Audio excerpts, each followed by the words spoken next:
Hey everybody, it's Sonjdradeluxe and today we're doing a Bratz doll challenge. I've been seeing all these really cute recreations of Bratz doll looks, so I thought I'd give it a try. I posted this look on Instagram and the response was really awesome, so I thought I'd do a tutorial of it. But this is the look. If you want to see how to get it, please stay tuned.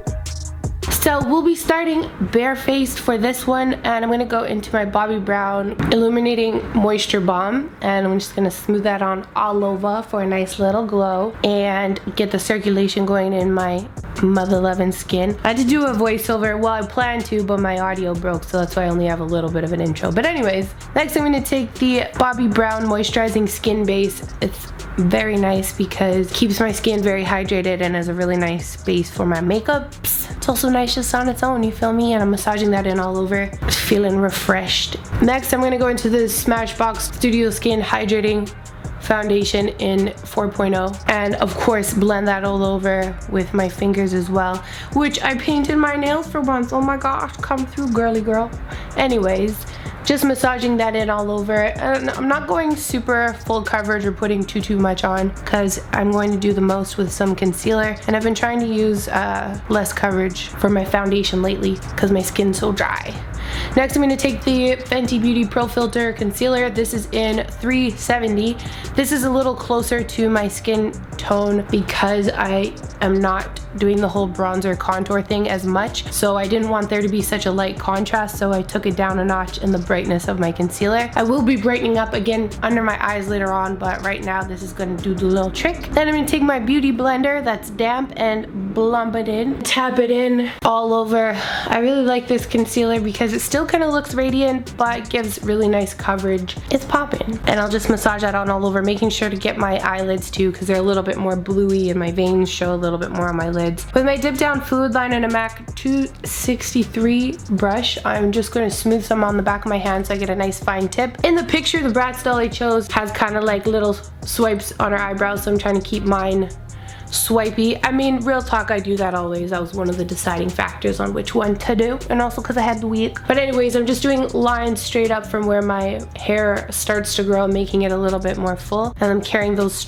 swipes all the way through and angling it. Also, she has some straight eyebrows, so obviously I was feeling that. I mean, her hair's covering them, but I'm just gonna assume they're straight. I'm winging out the tail kind of from where the bottom row of hair grows, and then imagining where it would be if I had long eyebrows and pulling it out. And I'm just keeping it a little bit darker on the bottom and letting it fade a little lighter on the top, and making sure I got that swipe in the inner part of my brow. Same thing on this side. I got a scar on this brow, so I love to do that swipey technique. With the Fenty Pro Filter Concealer mixed with a little bit of my foundation, I'm going to snatch my brows, the MAC 242 brush.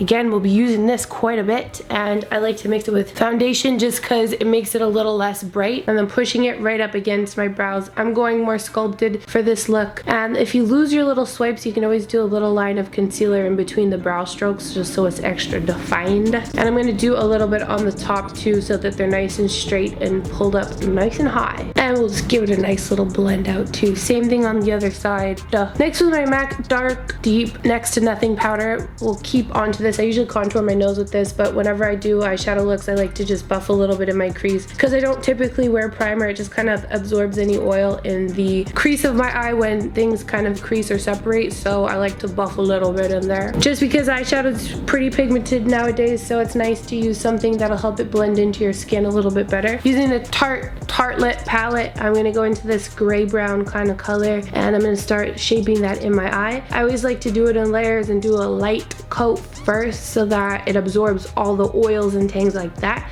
And I'm pulling it out hella far. We're doing a cut crease today, and I want to be able to get that line out far. Putting the shadow on one side of my brush. This is a Morphe M576, a tapered blending brush, and I'm just letting it sink in and then pulling it out in a wing almost in the direction that my eyebrows go, so giving me a nice little lift. So we're making those eye shape real bright. With an angled brush, I'm going to take the darkest shade in the Tartlet palette and I'm going to draw a line of where I want my new eyelid to be. So I'm making sure I check that it's not going too far above, because I don't know, that just looks kind of crazy on me if I go too high for a crease. But I'm just kind of drawing a line outwards in the angle that we did our shadow, and I'm pulling it out quite far. I like to do this with shadow. I just feel like it's a little bit more forgiving, and I'm just darkening it as I go and also bringing it out to create a new inner eye space. We just want to create a brand new, very angled lid. Next, with the Pro Filt'r concealer again, and this is the lighter shade. I believe it is 330. I'm going to take that brush we used earlier to snatch our brush, and this isn't mixed with foundation, so it's a little bit more bright. This is almost like our eye primer. I'm going to sculpt the shape right underneath that line we just did, following the shape of our brand new eyelid. I'm going to blend it out underneath my eye and make sure it blends into my skin and just clean it up. That's why it doesn't need to be super perfect when you're trying to blend it. You can just cut out that crease later. And I'm going right up against. This is where I'm brightening up underneath my eyes because I want it to blend in. But again, I didn't want to go too bright because I am not doing my severe contour bronzy type of thing, because they don't really got that contoured look. Anywho, just blend that in. I'm going right up on the sides of my nose too, because I'm not going to contour my nose today. Even though they have like basically little buttons for noses, I didn't want to put the line there. It kind of took away from the look. So with the lightest shade mixed with a second lightest shade in the palette, I'm just going to tap that on all over the space we did the concealer, just so it's set and more matte. And I'm going to bring that into the inner corners of our eyes to the new inner corner highlight. With the Benefit roller liner, I'm going to first fill in the inner corners of my eyes and elongating it a little bit, and then I'm just going to drag it across halfway on both sides. Then I can start to make my wings, but I just wanted to make sure that my lash line was painted. And I'm going to make that line following the cut crease we did without connecting it, and just pulling it out to the farthest length. If you make a little boo-boo, you can always take that snatching brush again and just sculpt either on top or underneath, because the eyelid space is so bright. Pulling it out, and here's where we just make it nice and sharp. And we also want to open up that space between our top and bottom lashes to make it nice and long. With the ColourPop Gel Cream Liner, the name has rubbed off, but I mean any nude color you like to use for your waterline will work. White is a little bit harsh on me, I find, so I like to use a cream color or skin color.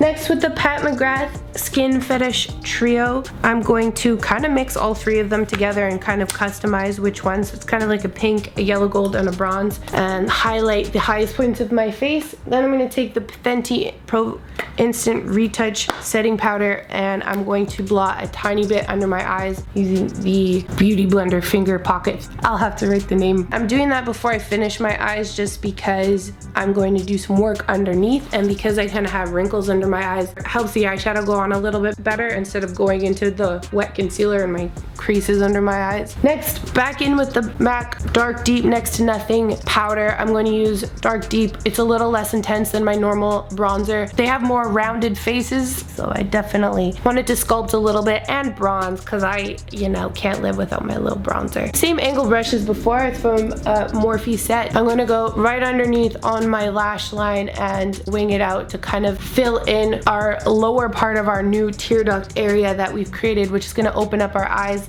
And I'm going to wing it out on the ends for when we draw on a few little lashes. Same thing on the other side, going right on top of my lashes, leaving that inner part of my eye blank. This is the dark brown in the palette, by the way, that we did our other line with. And I'm going to start to create lashes. I didn't really want to draw on lashes with the liner because I felt like it would look too harsh, especially because I'm putting on bottom mascara. But I am going to build it out a little bit with the black in the palette, and I'm just doing little swipes. Also, another way for it to not be too harsh and a little easier to do with powder, we're just tapping on a bit. With the brightest color in the palette, I'm going to fill in the inner and outer parts of my eyes to make them look hella hella big, and just bring it on top of the lid a little bit more so we get a nice highlight. I always find when you do your waterline with a light color, it's nice to do it in layers, so I just went and put a little extra layer. And Pat McGrath has come out with a new mascara. It's fire, it's hella black, so it's perfect for this because I'm not really pinching my lashes and the fake lashes together. I'm setting them on top. I'll explain it later, but I'm just brushing all of my lashes to the side to kind of give that really angled look. So instead of combing them out straight out like I normally do, I'm almost like smushing my lashes and blending them so that they kind of face in an outer fan way. The top I'm just doing a light coat so that they're black. I'll be touching it up a little bit later. So these are the Fair Lashes by Huda Beauty, and usually I anchor it in the center and then secure the inner part and the outer part, but this time I'm securing the inner part first. I'm putting that about a third of the way from the inner corner of my eye, so the farthest part out, and I want to anchor that part first. The second part of the lash I want to apply just on the outer part of my eye and above my lash line, almost on the liner, which is going to draw the eyes open bigger and also give that really slanty-eyed illusion like a Bratz doll. It's important to use really black mascara for this and tuck in your lashes. Next, with the Hank & Henry Beauty Mentirosa Lip Aesthetic Liquid Matte Lipstick, I'm going to overdraw the outer parts of my lips. I'm also going to fill in my Cupid's bow because it makes your lips look a little bit bigger and a little bit more pouty, and I'm doing that on the outer parts of my lips. I wanted to kind of color correct, just get those big juicy lips going. Next, with the Pat McGrath liner in Buff, I'm going to sharpen it up a little bit and kind of sculpt out the shape that I want. I'm doing the lip liner first because I found that when I did it afterwards, it was blending into the lipstick, and I wanted to have that real obvious line like the Bratz doll do, and that's why I'm using such a severely bright color in the middle. This is 1985, also Lip Aesthetic by Hank & Henry Beauty, sculpting the inner parts of my lips, so that's why I overdraw so much, so I can kind of fill in. I'm also just gonna put a little lip moisturizer on so it's blendy and flexible. I didn't want to do gloss because it was just gonna ruin our lip liner that we worked so hard on. Hilarious. Right, next, with the Benefit roller liner again, I'm gonna draw the little beauty marks. I like to do a soft stamp first just in case I want to move it to a different location, so I don't have to commit to it being there if I don't like it, and then just wiggling it down so that it's nice, you know, whatever, just to match what she got going on. Alrighty, so that completes our look. Bratz doll complete. What do you think of this look, and do you want to see another Bratz doll look? I thought this was super fun. Bratz dolls have some pop in makeup, so let me know if there's another Bratz doll that you want to see. Thank you so much for watching. Don't forget to share, subscribe, and follow. Love yourself, stay pretty, and I'll see you guys again in the next video. Take care.